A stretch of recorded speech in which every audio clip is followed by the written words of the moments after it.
So hello guys, this is Team Flux from NIT Raipur and our project is based on flood affected swarm simulation. Basically, it tells us within the next 30 seconds which person to save in the flood.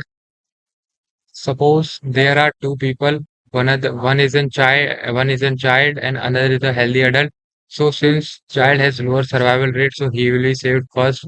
So basically all these things depend on the urgency formula which is located above. Let me show you it real quick. So see, we have 0.4 times water into condition into 1 minus survival. So if water is higher at the current state, suppose higher flood, so the survival facility low and he will be saved first.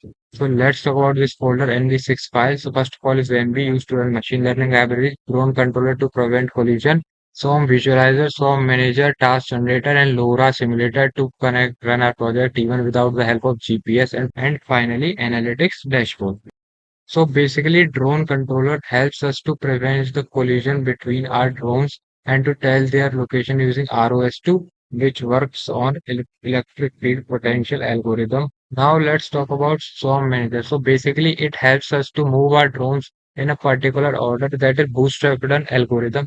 Basically, we can understand it as a snake sliding algorithm or lawn mower algorithm, which we can see it in our analytics dashboard further in the video. Now let's talk about task center. It helps us survival probability model, like within the next 30%, which person is going to die.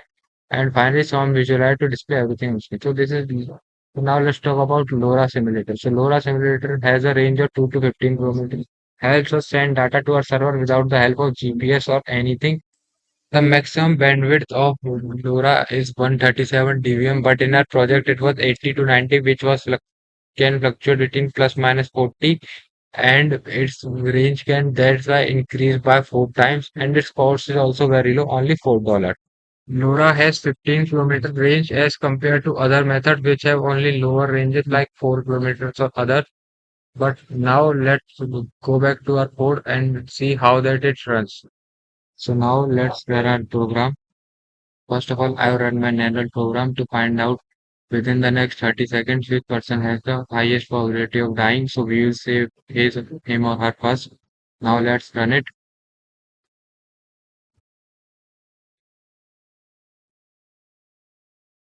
So as you can see, our simulation has started and it's working fine. And as you can see, we have 5 drones here which are on the rescue. One, two, three, four, and 5.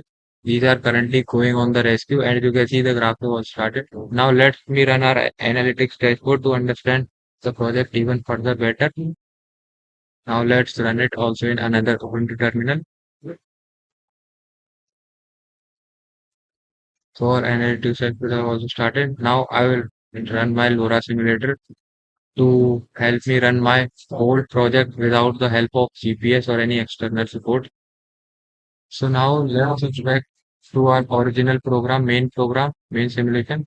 So as you can see, there are three goals. First is area coverage, and these are our rescues that are low, but at the end it will become full green. And this is our UAV deployment rescue. This will keep on fluctuating as we have found more people, but it will become a constant as we have rescued all people, and the area will become brighter as we cover more and more area. And these we have food kits for each and every person. They will keep on depleting as we have rescued more and more people. This survival probability will tell us who to save first and who to not. This keeps on updating 2 seconds in the real time. And as you can see, the drones are rescuing people on the basis of survivability. Suppose if a person has survivability 39 and another has 60, the lower will be saved first. For example, pregnant woman or elderly child or child will be saved first than an adult healthy male. And now let's proceed to LoRa simulator. So basically, this is a heart which helps us to connect without the help of GPS. It will help maintain connection to our server without the help of GPS. So this keeps on updating data at the right, as you can see in the right table, data keep fluctuating with the data. Now let me show you. This is our path. This is drone over path. As you can see, there are two rescues currently going on, which are keep on updating on this web, and another is going on rescue, so which has also been updated. As you can see, the battery is depleting over time, and this is the probability that is keep on fluctuating, but it will become constant at the last when we have saved all people. These are task status over time. These are fluctuating, increasing and decreasing based on the task assigned to the role, but at last it will become constant when we have saved all people.